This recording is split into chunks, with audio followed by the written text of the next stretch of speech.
Chapter 8. Noah eased the Ford over the unfamiliar road. He didn't want to leave Steph, but her parents were here. She would be fine. "I can come over and help you clean this thing in the morning, if you like." "You don't have to do that." "I know," I offered.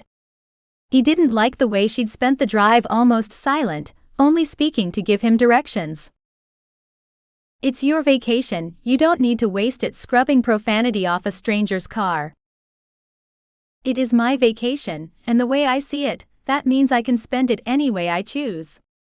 I don't think of you as a stranger. I thought we spent today becoming friends." He pulled up in front of her house. "Today was nice, well, until," she trailed off. "I'm not counting what happened after we found what that shithead did. I am talking about before that. It was a good day." She turned and looked at the lights from the house. "So, can I come help you try to erase his handiwork in the morning?" "I guess." "All right then, let me get my bag out of the back and I'll give you the keys."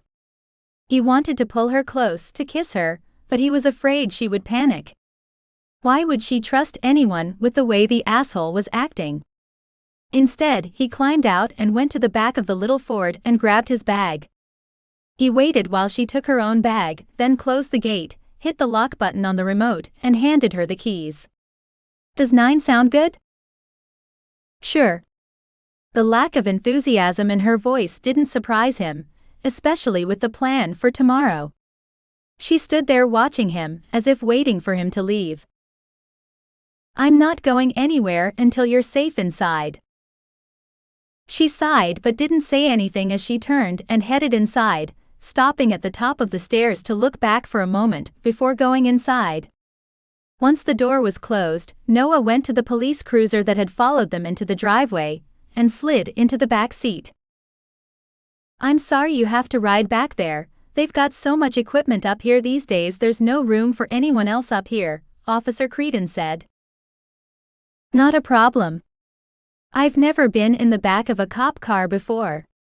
It's something to add to my list of experiences." Creedon laughed.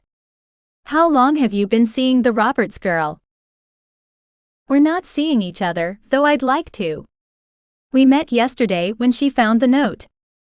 I saw her face when she read it and couldn't not say something." He told the officer about his offer and how he liked her, but was afraid she wouldn't take it well, all things considered. "So for now, I'm just going to be her friend. I hope eventually she'll be ready for more, but if not, she'll still be a good friend." "You're a good guy. I'm glad you were there and not this Eric she thinks is responsible." "Me too." The officer pulled up in front of the Copeland house, and Noah ran in and got the note he'd left on his nightstand, and took it out to him. "See if you can convince her to be careful until we can do something about this guy."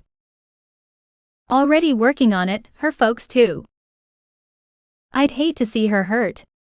The officer shook his head. "Me too. I felt a little better this morning when she showed me she carries a little 380 in the Escape. At least if he catches her in it, she can fight back.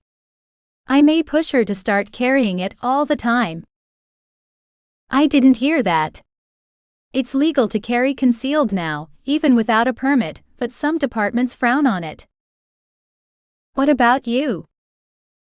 "I say if that's what she needs to do to stay safe, as long as she knows what she's doing, then do it." "That's what I said. I'll take this in and make sure it's processed, but I don't think much will come of it."